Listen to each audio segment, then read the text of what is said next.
Ever since the World Trade Organization came into existence in 1995, there has never been such a serious threat to the food security of developing countries and also to the livelihood security of the farmers in the developing world. Now, this is the first time that the world is now at a crossroad as far as WTO is concerned.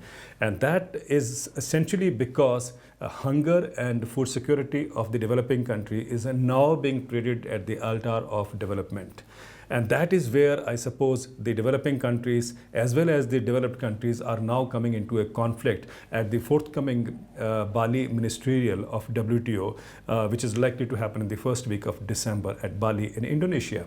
What actually is prompting a conflict today is a proposal that has been put up by G33 countries, which is a group of developing countries, which includes India, China, Indonesia, Philippines, Egypt, and so on. These countries have put up a proposal wanting a safeguard for food security. Now, this is necessitated because under the WTO, there is a rule which says very clearly that the developing countries have been allowed what is called as aggregate measure of support, AMS. In that AMS, there is a de minimis level, a minimum requirement saying that the product-based subsidies cannot exceed 10% of the total volume, which means, let us assume, take a crop like wheat in India. The total output of wheat in India may be 90 million tons. That is a volume. But if you convert that into the amount, then the financial allocation that goes into it, or the total amount it is worth, and that 10%, the subsidies, or which means the procurement price that the government pays to the farmers, the small farmers of India, should not exceed 10% of the total volume or total economic worth of that kind of produce that we produce. Now, the WTO says that since 1986-88, which was the base year, the kind of a cutoff period or kind of a period from which you calculate the amount of subsidies or the procurement price from the 86-88 period, it says that India's rice procurement price, the procurement price that the government of India pays to buy rice from small producers within the country, which goes into food stocking and also for distribution to the hungry people in this country, is exceeded the limit. As I said earlier, the limit is 10%. So under the WTO parlance now or analysis now, it has come up to 24% is the product-based subsidy that is being provided to rice specifically. Now that is coming under the scanner in WTO. United States, also supported by European Union, have come down very harshly on this particular proposal, saying that if you do not maintain the rule-based rules that were actually set up by the WTO, then the entire thing goes backwards. That means, WTO loses its importance. That is the issue which is now bringing the developing countries and the developed countries into a conflict. Now, what does it mean for a country like India? It means a lot, because a country like India, which has about 600 million farmers, it also has about 830 million hungry people for whom the government has now brought in what is called as the Food Security Act to ensure that they have the legal entitlements to address the issue of hunger. Now that is being traded at the altar of global trade. Now that is where the real issue is coming up. That is where the conflict is coming up. Now, countries like India are proposing that this is not fair. We should be allowed a kind of a provision to ensure that the food security of the country or the hunger of the country is taken care of by the adequate policies that the government of India would like to bring in, or developing countries would like to bring in their own respective countries. Whereas America is saying, no, it violates the WTO provisions, and therefore you must cut down on these subsidies. Now, cutting down on these subsidies actually means, the hungry will have to wait forever for the morsel of food. Now, that is something where I think the conflict that Bali would witness would be something that will determine the future of not only the Millennium Development Goals, but also the entire international effort to eradicate hunger globally. Unless that is resolved, I don't think we will be ever possible for us to eradicate hunger or to remove hunger across the world. And also it means that, if we are trying to say that the farmers of developing countries should not receive state support or the kind of procurement prices and leave them to the vagaries of the markets, there is very likelihood, depending upon the analysis that is available right now or the kind of experience that we have right now, that the farmers would be pushed out of agriculture, which is of course a phenomenon taking place in the developing world, and that would mean that we are trying to exacerbate that kind of a push from the rural to the urban areas in India. So therefore, there is a huge crisis that is building up, and what is at stake is the future of the hungry as well as the farming community across the globe. Now, interestingly, much of the hunger, if we try to evaluate across the world, or especially in the developing world, we'll find it is the farmers who are hungry. Very sad that the people who produce food are also topping the percentage of population which is involved or living in hunger. Now, that is a population that is going to be hit twice, because one, of course, you are not allowed to be giving them food, or the government cannot ensure food security for them. Secondly, you are also taking away their livelihoods of these millions of farmers who actually sustain themselves whatever little they can from the kind of state support that they get. So therefore, it is very obvious that this World Trade Organization ministerial, which is going to happen in Bali, is going to determine the future of livelihood security of millions and millions of farmers. Some estimate that it is about 3 billion small farmers across the developing world whose future is at stake. And also, it also means, the hungry will have to wait forever as far as, if the state government support to remove hunger is concerned. Now, let us look at the double standards as far as America is concerned. Within America today, we all know that the situation is very alarming as far as hunger is concerned. 1 in 4 in America is living in poverty. 1 in 7 in America is living in hunger. Food stamps and the Supplementary Nutritional Assistance Program, SNAP, is one of the more prominent programs which is now receiving a lot of attention because it addresses the issue of hunger in the country. There have been lots of studies, especially a study done by a French organization, which tells us that on an average, the American government is providing about 385 kilos of aid, of food aid, including cereals and other, of course, processed foods, to those who are living below the poverty line or below the hunger line in America. Now, this is 385 kilos per year. Look at, if you compare that with India. In India, the Food Security Act that the government has now brought in will only ensure that entitlement of 60 kilos per person per year as far as India is concerned. Now, American has objection to 60 kilos per person per year being provided in India, but it's okay as far as its own 385 kilos go. That's perfectly all right for them.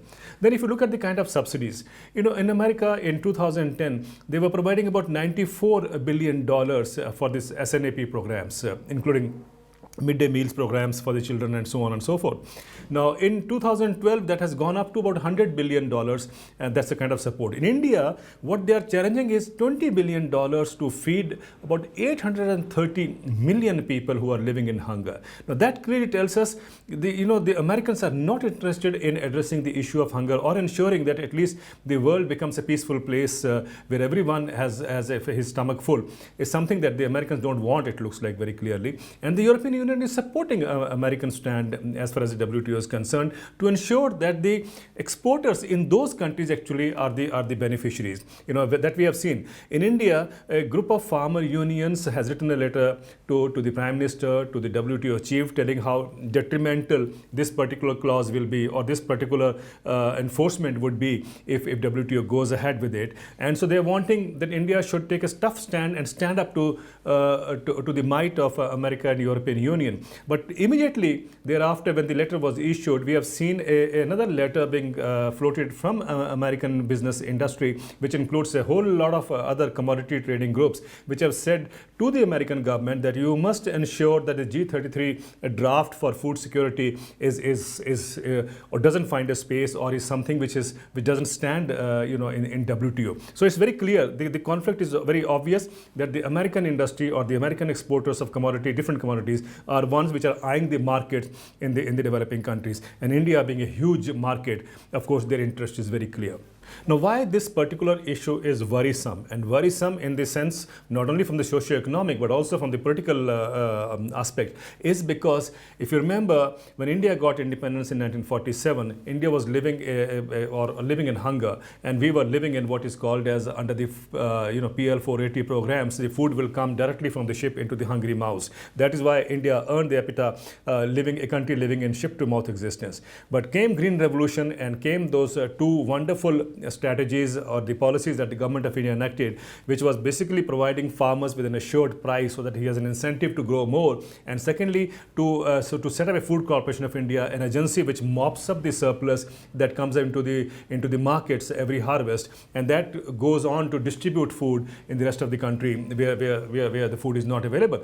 Now that those two strategies have really done a remarkable job in India, although India still has or houses the largest population of hungry in the world. Now, knowing that, I think it will be something that we will have to view with concern if India's position of a G33's position does not stand before the WTO this time, because that would mean that we are actually going to dismantle all those kind of strategies or approaches that the country had followed to become self-sufficient in food production, which would mean you go back again into the days of ship-to-mouth existence. And I think any country which is not self-sufficient in food grains has an alarming or has an alarm now that it must be worried about, because this is something which no country can afford, including the United States of America as far as the European Union. But then developing countries are being asked to forego these kinds of advantages so that they become dumping grounds for food from the rich countries. Now that of course means, as I said earlier, that the poor would left to face the vagaries of the markets, and which means hunger would never be taken care of by the state governments or by the nations. Now that is against the constitutional provisions that India provides, because the responsibility to ensure that every hungry person receives adequate food is for the government of the day. It has to provide a social security net and all those measures which would ensure that poor do not go to bed hungry subsequently in the years to come. Well, it clearly indicates that the hungry are to be slaughtered for the sake of the trade. Now that is something which I'm sure the developing countries would stand up to and not play diplomatic games to ensure that either way you try to be making the United States and the European Union happy with the kind of proposals that they're coming up with. One last thing that we must be worried about. European Union and America have come up with what is called as peace clause.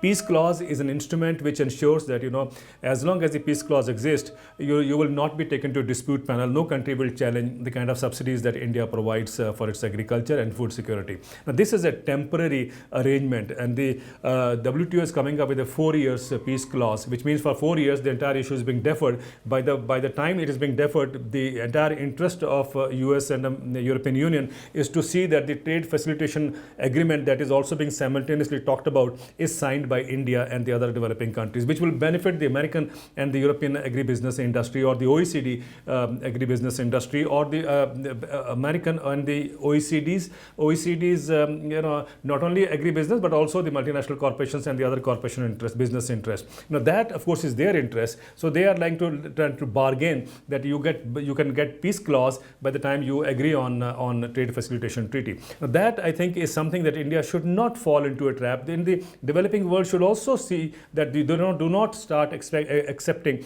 a trade facilitation treaty and then think that peace clause will be an answer. Peace clause is a temporary solution, and it's also coming with a lot of conditionalities, and the biggest worry is that the WTO chief has said take it or leave it. This is exactly what happened when the WTO came into existence. Before that, we were told take it or leave it package. So we are again back to square one when we are being told take it or leave it. My feeling is that the time has come when WTO is getting into irrelevance, and I think we should not worry about the existence of WTO anymore. Let WTO collapse. And as the US trade representative has said, perhaps if WTO does not have a utility for trade, it can be a dispute panel. Let WTO be a dispute panel. Let WTO crash. The world is not going to suffer, but it will provide a lot of hope for the billions of farmers and the billion of people living in hunger across the developing world.